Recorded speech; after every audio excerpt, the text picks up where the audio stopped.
Okay, number 11. Not a fun one. So I'm going to pretend I'm using my scratch paper, which is right here. Yes, it's a question, but pretend you're just looking at this part and you're just going to write this down. You're going to work it out.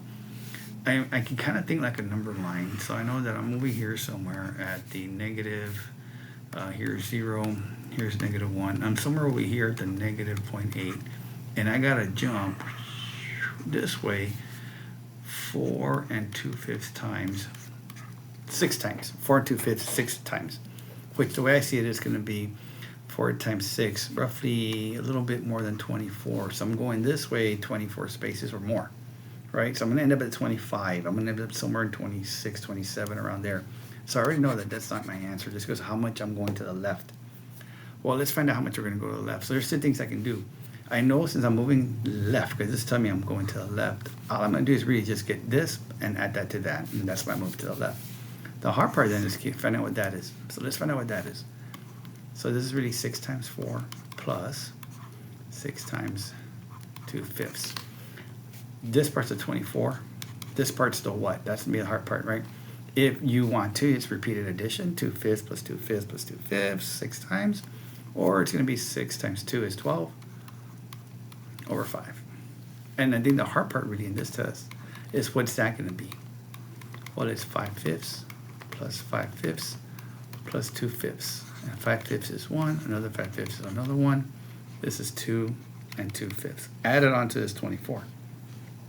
So then I know this is 26 and 2/5. That being said, if I'm over here close to -1 and I'm going to be jumping this way 26 more, I'm going to hit that -27 or that -28 for sure, right? I'm going to get really close to it. So now the question is, well, I can't see the little line, so I guess that's my answer, right?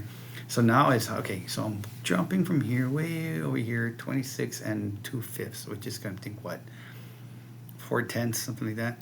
I might get to that 27, and then I got to find out what's that going to be, right? So I think I'm barely going to pass it, because this is like towards the right side. Like if I really shrink this down, this is -26, like, and this is -27. This guy is like right here, and I still got this much more to go, so it's barely gonna pass it. So that should be my answer. Does that make sense? Because I'm only moving 8/10 to the left, and I'm 4/10 here, so it's really 8/10 and 4/10 more to the left from here, because that's an 8/10, and that's my 4/10 that I'm already over here. So this is really -26.4, and I'm moving another 0.8 to the left. So I do end up here. I hope you guys kind of see that if you're a student watching this. If not, I'm just going to walk you through it. So I know then that I'm really just going to add the 2/5, which I'm going to write as 4/10, plus my 8/10. Same language. How did I get that? Times 2 times 2. And then I got 12/10, which is 1 and 2/10. And 2/10 is at 0.2. So I'm moving an extra 1 and 2/10. So that's why I get there. So if you can't see that logic with my number line jumping, that's just telling me I'm not going to get to this guy and I'm not going to get to that guy. That's if it's multiple choice, right? And that's really all I'm doing, because that's my extra jump of 1. So let me show you what I mean by that. I had -26 and 2/5 being added to that 8/10. So what I do here, I add this fraction plus this fraction. So it's really 2/5 plus 8/10. This becomes 4/10. This becomes 8/10. So long as my language is the same. 12/10 is 1 and 2/10. So that 1 gets added to this -26 because it's all negative, all right? So now I got -27 and the 2/10, and which we know that 2/10 is just -27.2. That's kind of one of the harder questions for me in these exams, because we just have to have that numeracy and understand what's going on. So if you're a student watching this, think about that number line and the jumps. It kind of helps you estimate the answer, and then now you have to just know the math.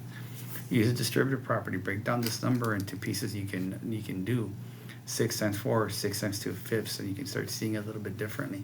How you add the extra 2 to that 24 to get the 26 with the 2/5 left over.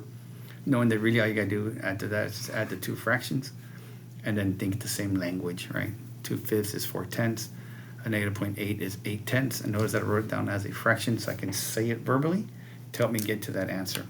Hope this video helps. And if your teacher does a little bit differently, then do the one that helps you out.